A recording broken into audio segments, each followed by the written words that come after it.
नमस्कार, तेजस्विनी में आप सभी का स्वागत है। भारत जाना जाता है अपने कारीगरों के लिए और उनकी कारीगरी के लिए। दुनिया में हमारी तूती बोलती है, लेकिन हमने देखा है कि वक्त के साथ साथ कारीगर और उसकी कारीगरी कहीं हाशिए पर जा रही है। आखिर इसके क्या कुछ कारण हैं? निश्चित तौर पर इसके बहुत सारे कारण हैं। क्राफ्ट्स और क्राफ्ट्समैनशिप, इसकी बात आज हम कम करते हैं, कम इसके बारे में जानते हैं। लेकिन कुछ लोग ऐसे भी हैं जो इस क्राफ्ट्समैन के दिल की जो उसका दर्द है उसको महसूस करते हैं और उसके लिए कुछ करना चाहते हैं। हमारी आज की तेजस्विनी भी ऐसी ही हैं, जिन्होंने बीड़ा उठाया है ऐसी कारीगरों और उनकी इस कारीगरी को दुनिया तक पहुंचाने का। इसके लिए उन्हें नारी शक्ति अवार्ड से भी हाल ही में सम्मानित किया गया है। हमारी आज की तेजस्विनी इति त्यागी। क्राफ्ट या शिल्प भारतीय जीवन शैली का अभिन्न हिस्सा रहा है। भारतीय परंपराओं, किस्से, कहानियों, यहाँ तक कि कल्पनाओं से शिल्प की उपज होती है। ऐसा प्राय देखा गया है कि भारत में शिल्पकार बदलते वक्त, बदलती टेक्नोलॉजी से रूबरू नहीं हो पाते, जिसके कारण उनकी कारीगरी में अपेक्षित विकास नहीं हो पाता। इन्हीं बातों को ध्यान में रखकर इति त्यागी ने दिल्ली में क्राफ्ट विलेज की स्थापना की। क्राफ्ट विलेज का उद्देश्य एक स्थान पर कारीगरों को इकट्ठा कर उनके शिल्प को, उनकी कला को मुख्य धारा से जोड़ना था। इति का ये प्रयास कुछ ही समय में रंग लाने लगा और भारतीय कला, खास तौर से लुप्त प्राय कला को नया बल मिला। इति का क्राफ्ट विलेज आज दिल्ली ही नहीं, देश की विभिन्न कलाओं का एक डेस्टिनेशन बन चुका है, जहां न सिर्फ कारीगरों को अपने जौहर दिखाने और सीखने का अवसर मिलता है, बल्कि उन्हें उनके शिल्प का सही मोल भी मिलता है। इति के इस प्रयास से सबसे अधिक फायदा महिला शिल्पकारों को हुआ है, क्योंकि भारत में परंपरागत शिल्प में महिलाओं का कोई सानी नहीं। महिला सशक्तिकरण के क्षेत्र में उत्कृष्ट प्रयास के लिए इति को इस वर्ष राष्ट्रपति द्वारा नारी शक्ति सम्मान से सम्मानित किया गया। भारतीय क्राफ्ट को नए आयाम प्रदान करने वाली इति त्यागी हैं हमारी आज की तेजस्विनी। तो आइए मुलाकात करते हैं इति त्यागी से, जिन्होंने क्राफ्ट्स विलेज की स्थापना की है और भारत के जो क्राफ्ट्समैन हैं उनके साथ काम कर रही हैं। बहुत बहुत स्वागत है इति आपका। Thank you so much Neelam ji. तो इतनी सारी चीजें हो गई हैं आजकल तो काम करने के लिए। कौन सोचता है क्राफ्टमैन के लिए, कौन सोचता है उसकी कारीगरी के लिए? आजकल तो लोग बड़े बड़े ब्रांड्स पे जाते हैं। क्यों आपने ये बीड़ा उठाया? लोग शायद ये भूल चुके हैं, बट क्राफ्ट अपने आप में एक बहुत बड़ा ब्रांड है। हाँ, लोग इसको उस ढंग से देखते नहीं। हाँ। अगर हम बात करें अपनी संस्कृति की और अपने देश की, तो कुछ 5000 से 6000 साल पुराना हमारा एक इतिहास है, जिसमें कला, कारीगरी, एक पारंपरिक टच की बात होती है। ये सारी चीजें जो दुनिया ने हमसे सीखी, हमने उन्हें कहीं छोड़ दिया। आप बिल्कुल सही कह रही हैं, बहुत कुछ है काम करने के लिए, इतनी सारी फील्ड्स हैं, अब तो टेक्नोलॉजी का ज़माना है, पर कहीं ना कहीं नई चीज़ों को पकड़ने के चक्कर में हम पुरानी चीज़ें छोड़ चुके हैं, और वो शायद सही नहीं है। इनफैक्ट क्राफ्ट का मतलब ये नहीं है कि सिर्फ पुरानी चीज़ें, कुछ भी चीज़ जिसमें कारीगरी छुपी है, जो हाथ से बनी हुई है। मैं ऐसे बहुत सारे एग्जाम्पल्स आपको दे सकती हूँ जो ब्रांड से एसोसिएटेड हैं, जो लग्जरी से एसोसिएटेड हैं, जो एक इमेज मेकिंग से एसोसिएटेड है, और वो सब क्राफ्ट के लिए जाने जाते हैं। हम देख सकते हैं वर्ल्ड की सबसे प्रसिद्ध गाड़ी रोल्स रॉयस, जो शायद हर किसी को नहीं मिल सकती। आपको अपने को उस काबिल बनाना पड़ता है कि रोल्स रॉयस आपको मिले, तो उसकी एक कारीगरी है। मैं वही कह रही थी कि हमने क्राफ्ट को और क्राफ्टमैनशिप को एक शोकेस में एक चीज बना दिया है, जी जी, जो कि हमारी पहुंच से बहुत दूर है। जी। हो सकता है किसी की पहुंच में होती हो, और वो एक शोकेस में एक चीज है जिसे हम किसी एग्जीबिशन में देख लेते हैं। कहाँ हम उससे अपनी जिंदगी में ला पाते हैं? हम ला सकते हैं। ये ज़रूरी है कि हमारे पास पहले तो ये जज्बा होना चाहिए समझने का कि कारीगरी की ज़रूरत कितनी है हमारे आज के समय में, हमारी रोज़मर्रा की ज़िंदगी में। हमारे घर से हम देख सकते हैं, हमारी मदर्स जो कुकिंग करती थी, वो एक कारीगरी है अपने आप की। आजकल आप देखें, लोग सूस शेफ की बात करते हैं। बड़े बड़े होटल्स में, हॉस्पिटैलिटी इंडस्ट्री में एक सूस शेफ की बहुत ज़्यादा डिमांड है। वो सूस शेफ क्या है? वो हमारे घर से तो निकले हुए वो खाना बनाने की तरकीब, जो उसकी कला है, जो उसके अंदर की कारीगरी है, वो समझना कि नमक कितना होना चाहिए और कितना गर्म और कितना ठंडा पकना चाहिए, इसी को कारीगरी कहते हैं। और आई थिंक जब आदमी उसको, उस कारीगरी को एक सीरियस प्लेटफॉर्म पे ले जाता है, तो फिर वो किसी भी ब्रांड और किसी भी कंपनी के साथ जुड़ सकता है, जो हमारे यहाँ के कारीगर अभी इस ढंग से नहीं जुड़ पाते हैं क्योंकि किसी ने उनको कभी उस तरह की तवज्जो ही नहीं दी है, मौका ही नहीं। ये बताइए कि आप तो निफ्ट से आपने फैशन डिजाइनिंग की, जी जी, तो फैशन डिजाइनिंग करने के बाद तो लोग पैर ही नहीं रखते जमीन पे, वो तो उड़ते हैं, फैशन की दुनिया में उड़ते। मैं भी उड़ना चाहती थी पर मैं जिस परिवार से संबंध रखती हूँ, मैं एक बहुत सीधे सादे परिवार से आती हूँ। मैं जो लेखक का परिवार है। अच्छा। मेरे दादाजी लेखक थे, हिंदी लिटरेचर के राइटर थे और अपने समय के उन धुरंधरों में थे जिसमें आप महादेवी सिंह वर्मा का नाम ले सकती हैं, श्री रामधारी सिंह दिनकर का नाम ले सकती हैं, हरिवंश राय बच्चन का नाम ले सकती हैं। तो मेरा बचपन ऐसे लोगों को पढ़ के और देख के गुजरा है। अरे वाह। मैं ऐसे लोगों के सामने बड़ी हुई हूँ कि मुझे नहीं लगा कि मुझे उड़ने की ज़रूरत है। अच्छा। क्योंकि ऐसी उड़ती हुई हस्तियाँ मेरे सामने बैठी होती थी कि उड़ने की कोई ख़ास ज़रूरत लगी नहीं। अच्छा। मैंने निफ्ट से पढ़ाई करी, फैशन किया, उसके बाद मैंने एक्सपोर्ट हाउसेज में काम किया। अच्छा। और गवर्नमेंट प्रोग्राम्स के लिए मैं काफ़ी क्लस्टर्स में भी घूमी हूँ, आर्टिसंस के पास गई हूँ, गांव में गई हूँ, उनको देखा है काम करते हुए। तो मुझे वहाँ बड़ी मजबूरी महसूस हुई। एक कारीगर सदियों से भगवान की मूर्ति बना रहा है, बिल्कुल, अब वो बनाता चला जा रहा है। आप अपने घर में कितने भगवान की मूर्ति रख सकते हैं? एक ही रख सकते हैं, उसका कोई फ्यूचर नहीं है। वो लाइवलीहुड तब तक वो था जब घरों में मंदिरों की और पूजा करने की इतनी ज़्यादा परंपरा होती थी। बिल्कुल। अब इतना तरह का कल्चर नहीं है, तो वो कारीगर उस जगह से कभी आगे नहीं निकल पाया, वो आगे नहीं बढ़ पाया, किसी ने उसे डायरेक्शन नहीं दी।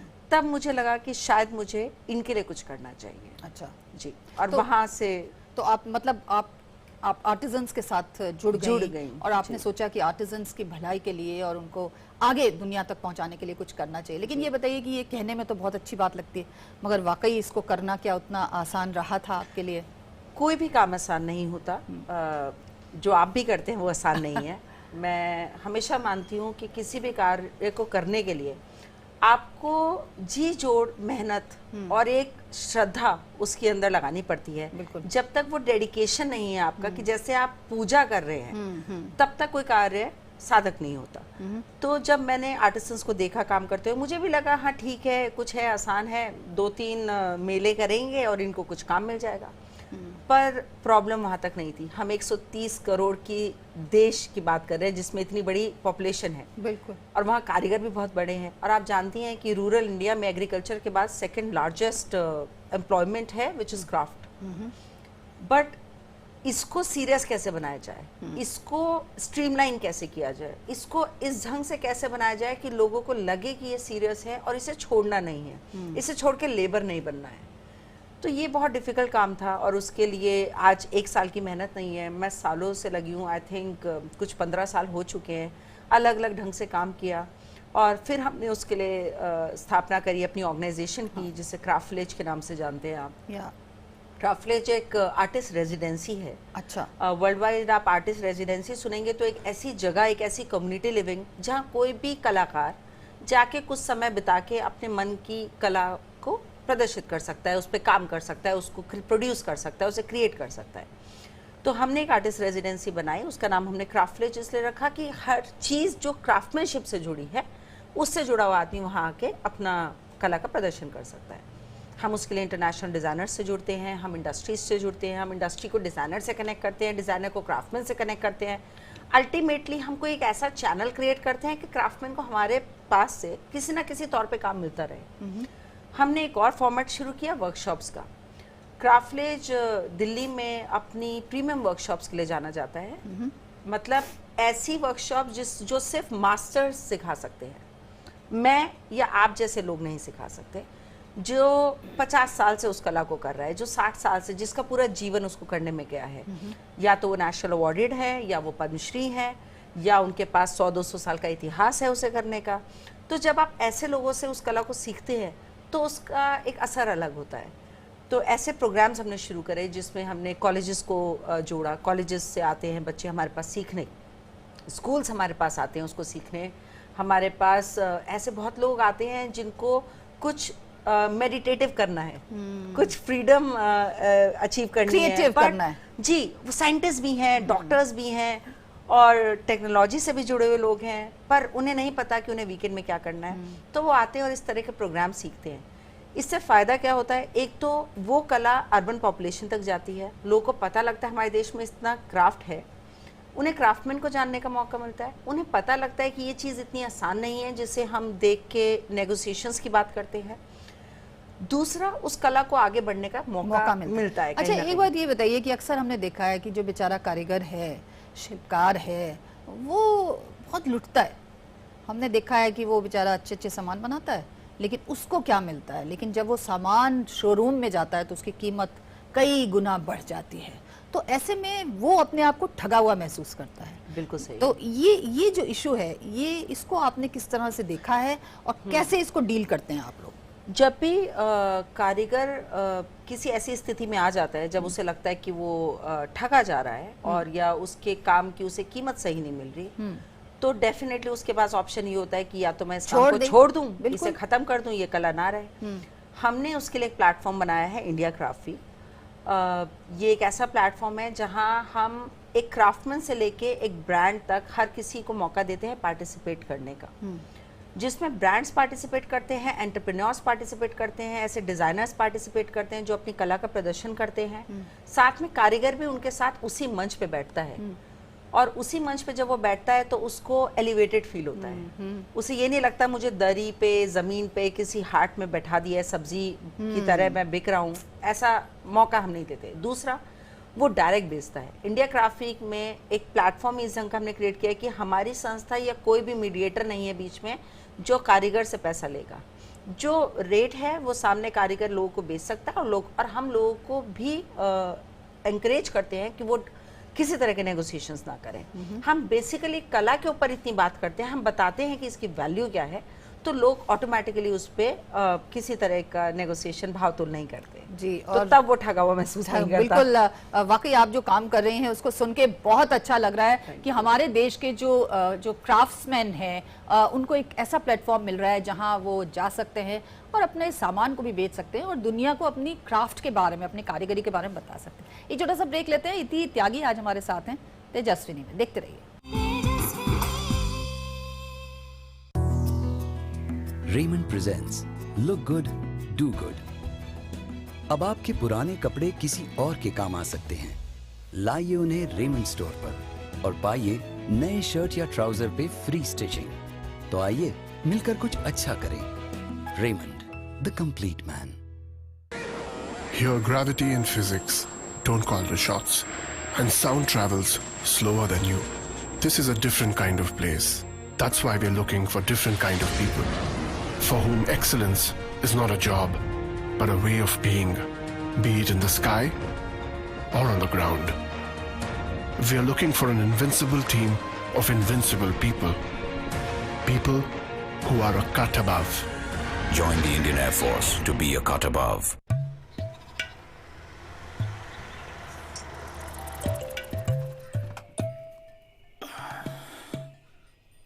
चाचा एक चाय पिलाना।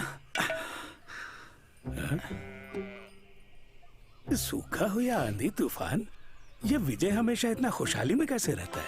किसी रिश्तेदार से मदद ली होगी। हाँ रिश्तेदार नहीं, बैंक से रिश्ता काम आया। मतलब? बताता हूँ।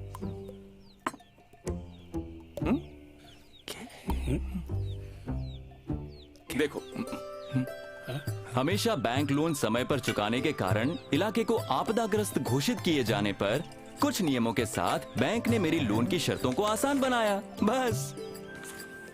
अरे वाह, बैंक से रिश्ता है तो बड़े काम का।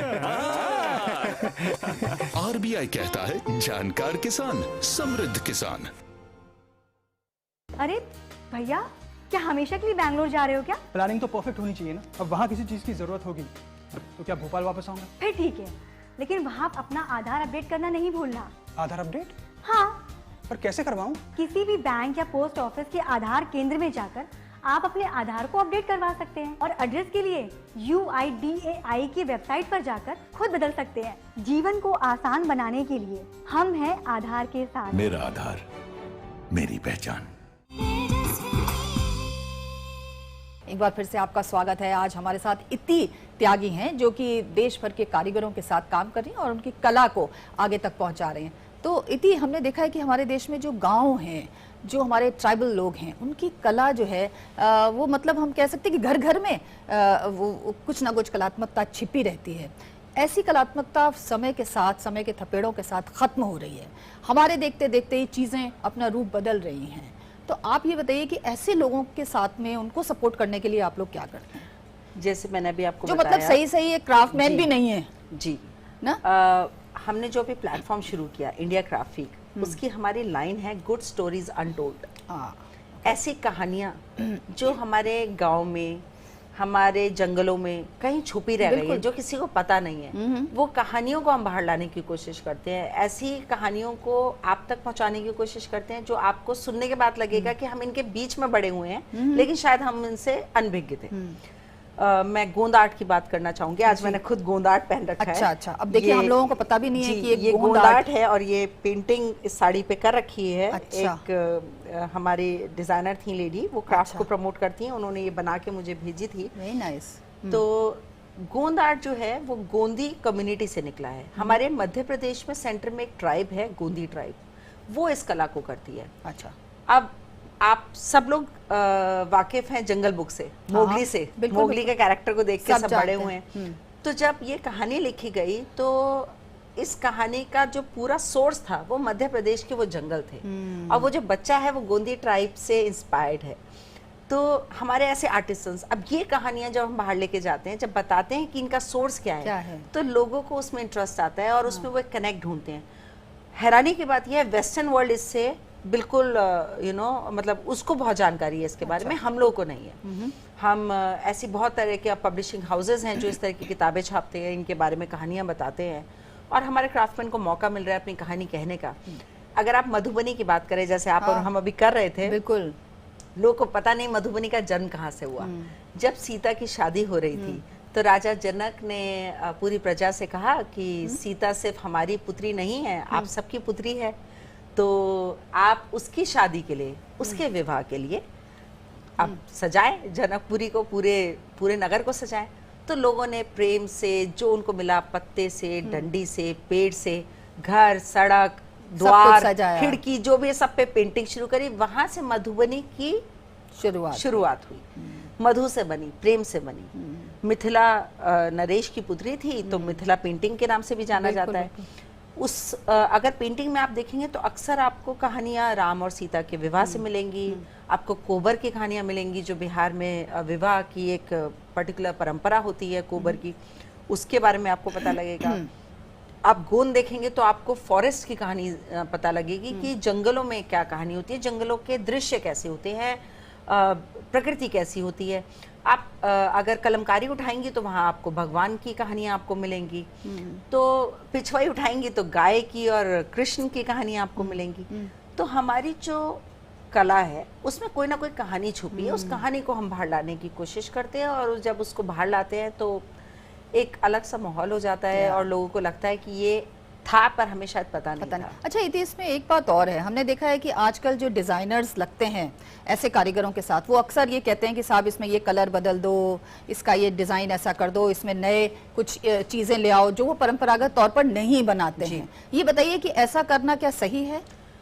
बहुत हद तक सही नहीं है, क्योंकि यदि आप कलमकारी को गोंद आर्ट के रंगों में करने लगेंगे तो कभी भी कलमकारी की जो पहचान है वो आप नहीं समेट पाएंगे। हाँ। गोंद आर्ट के एक अपने रंग होते हैं, पिछवाई के अपने रंग होते हैं। आप मिनिएचर पेंटिंग देखेंगी तो उसमें पेस्टल टोन्स यूज होते हैं। यदि आप उसको ब्राइट कलर से कर देंगे कि तो वो कभी अच्छी नहीं लगेगी, क्योंकि स्टोन कलर जो होते हैं वो पेस्टल ही होते हैं। आप फड़ पेंटिंग उठाएंगी जो राजस्थान की 700 साल पुरानी कला है, तो उसमें आपको ब्राइट कलर्स मिलेंगे। अब वो अलग तरह के कलर हैं, उसमें ब्राइट येलो, ब्राइट रेड। तो मुझे नहीं लगता कि उसको बहुत हद तक सही है उन रंगों को बदलना या उन पैटर्न्स को बदलना, क्योंकि आप उसका बेसिक कोर खत्म कर देते हैं। हाँ, आप उसको स्टाइलाइजेशन कर सकते हैं अपने ढंग से, क्योंकि वो एक डिज़ाइनर का काम होता है, और उसकी पोजीशनिंग करना कि उसको गारमेंट में या प्रोडक्ट में किस तरह से इंटीग्रेट करना है, तो वो आप कर सकते हैं, लेकिन उसके बेसिक मूल को खत्म करना सही नहीं है। अच्छा, एक चीज़ और हमने देखी है कि अपने ही, मतलब मैं अपनी ही बात करूँ तो हम भी जैसे 20-25 बरस से देख रहे हैं चीज़ों को, ख़ास तौर पर जब हम ऐसे हाट बाज़ारों में जाते हैं, ऐसी क्राफ्ट्स की एग्जीबिशंस में जाते हैं, तो जो वहाँ पे प्रोडक्ट्स अब आ रहे हैं उनमें वो बात नहीं है जो हमने अपने बचपन में देखी थी, अपने कॉलेज के टाइम में देखी थी, उसमें वो कला नजर नहीं आती। तो इसकी क्या वजह, ये डिटीरियरेशन आ रहा है क्या? मतलब वो क्राफ्ट अब बनी नहीं रही जो कि कभी बना करती थी, क्या है इसकी असलियत? बिल्कुल इसकी असलियत यही है जो आपने खुद अपने सवाल में कही है। अब वो क्राफ्ट रही नहीं जो पहले बन रही थी। बताइए। क्योंकि जो उसे करने वाले थे वो डेडिकेटेड थे उसी को करने के लिए, उनको उसकी एक समझ होती थी। लेकिन उसके बाद जो उसमें लोग जुड़ते गए, लोगों को लगा ये कला है, हम भी करते चले जाते हैं, करते चले गए, लेकिन उसमें रिफाइनमेंट नहीं आया कभी। अब जो इंसान 50 साल से एक कला को कर रहा है या जिसने 5 साल को एक कला को करा है, उसमें आपको काम में फर्क दिखेगा। जहाँ तक हम बात करेंगे कि काम डिटोरिएट हो गया, एक तो पॉपुलेशन हमारी बहुत बढ़ गई है, अगले पिछले 25 साल में हम देखेंगे तो लोगों पे एम्प्लॉयमेंट ही नहीं है, तो कुछ भी कर रहे हैं, कुछ भी बेचना चाहते हैं, कुछ भी खरीदने के लिए मार्केट में अवेलेबल है। और चाइना ने बहुत रूल कर रखा है हमारी मार्केट्स को, तो आपको चाइनीज प्रोडक्ट्स बहुत मिल जाएंगे।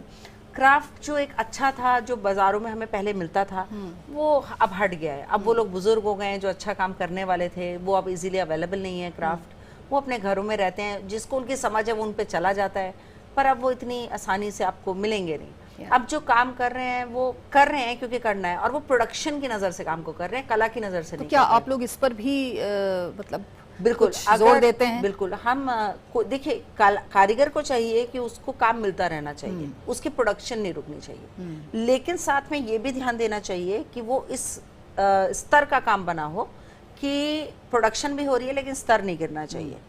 क्योंकि कभी कभी स्तर मेंटेन करने के चक्कर में प्रोडक्शन कम हो जाती है, पर क्या उसको उसका मूल मिलता है, नहीं मिलता है। ये बहुत सारी चीज़ें हैं जो एक दूसरे से इंटरकनेक्टेड हैं, और ये एक दिन का मुद्दा नहीं है जो सॉल्व हो जाएगा। क्योंकि हम ऐसी देश की बात कर रहे हैं जहाँ 5000 साल की संस्कृति है, तो कला भी उतनी पुरानी है और कहाँ से निकली है।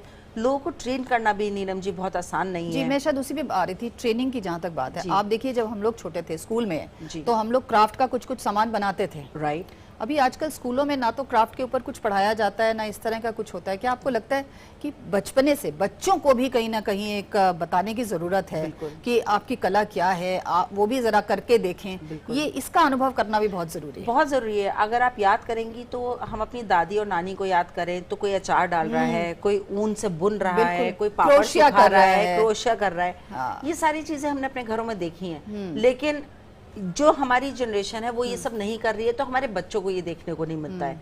हमारे घरों की दीवारों पे वो चीजें नहीं टंग रही हैं। अब तो स्क्रीन्स हैं, एलसीडी पैनल्स हैं, क्राफ्ट किसको टांगना है तो किसी को पता ही नहीं है। यहाँ मैं बहुत रिग्रेट करती हूँ कि अगर हमारी गवर्नमेंट इस पे ध्यान दे सकती है और सरकार इस जिम्मेवारी ले सकती है कि कम से कम एजुकेशन तो स्प्रेड करें, तो अगर स्कूल बुक्स में आर्ट के जरिए से क्राफ्ट का कहीं इंटीग्रेशन हो सकता है। हमें पता लग सकता है कितने तरीके क्राफ्ट है हमारे, कितने ट्राइब्स हैं हमारे यहाँ, कितने फोक आर्ट्स हैं, कितनी फाइन पेंटिंग्स हैं हमारे बीच में। तो आई थिंक हम इसके बारे में सीरियस हो सकते हैं। जैसे आज मैं अभी बात कर रही थी बच्चों से जो हमारे यहाँ आते हैं स्कूल से, वो टेक्नोलॉजी को इतना ध्यान देते हैं, मेडिसिन को इतना ध्यान देते हैं कि क्राफ्ट को ध्यान नहीं देते हैं। उन्हें लगता है कि क्राफ्ट का असाइनमेंट करना मतलब it's a waste of time, या आर्ट का काम करना is a waste of time. I don't agree with it. Art आपको काफ़ी हद तक रिलीव करती है एक स्ट्रेस से, आर्ट आपको इवॉल्व होने में मदद करती है। तो ये बहुत ज़रूरी है समझना कि आर्ट हमारी ज़िंदगी का उतना इम्पॉर्टेंट हिस्सा है जैसे कि हमारी ज़िंदगी के बाकी हिस्से हैं। बिल्कुल। तो अगर मतलब स्कूल के लेवल पे उसी स्तर पे इसको बढ़ावा मिल सकता है तो ये बहुत अच्छी चीज़ है। तब इस मेरे ख्याल से हमारा काम कम हो जाता है। बिल्कुल। अच्छा इति, आप बहुत सारे मतलब इंटरनेशनल लेवल के आप अवार्ड्स भी ऑर्गेनाइज करते हैं, आपको क्या लगता है कि उससे कितना फ़र्क पड़ता है, खासतौर पर जब क्राफ्टमैन को एक प्रोत्साहन मिलता है आगे बढ़ने का, अपनी चीज़ों को दुनिया को दिखाने का? ये कितना बड़ा प्लेटफॉर्म है जिसे आपने क्रिएट किया? ये काफ़ी बड़ा प्लेटफॉर्म है। जब हमने शुरू किया था तब हमें उम्मीद नहीं थी कि इतना बड़ा होगा, और हमने अनाउंस किया और हमारे पास 30 से 40 देशों से इसके लिए एप्लीकेशन आ गई। गवर्नमेंट्स ने हमारे साथ जुड़ना शुरू किया, पार्टिसिपेट करना शुरू किया। जब आप इस साल हम इसका 3rd सीजन अनाउंस करेंगे और 3rd इंटरनेशनल क्राफ्ट अवार्ड होने वाले हैं। काफ़ी ऑर्गेनाइजेशंस हमारे साथ जुड़ जाती हैं क्राफ्ट के अवार्ड्स के चक्कर में। वो अवार्ड्स में पार्टिसिपेट करते हैं, अवार्ड जीतते हैं। एक बिल्कुल फेयर जूरी होती है इसकी, और उनको मौका मिलता है इंडस्ट्री से कनेक्ट होने का, क्योंकि उसमें इंडस्ट्रियलिस्ट भी आते हैं, उसमें जुड़े होते हैं और वो जानते हैं कि ये क्राफ्टमैन इस काम को करता है।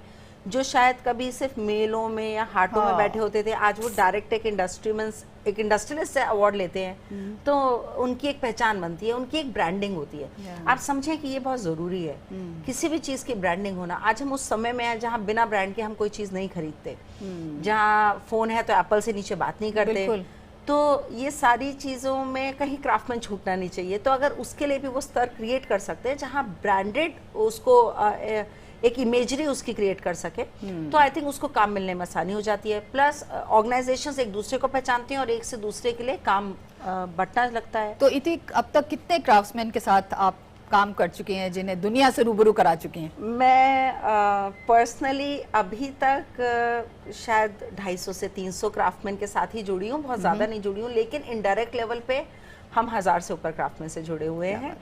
250 ऐसे होंगे जिनको शायद मैं नाम से पहचानती होंगी, लेकिन 1000 से ऊपर ऐसे हैं जो मैं शायद नाम से नहीं जान पाऊंगी, बहुत मुश्किल है मेरे लिए इतना नाम याद करना।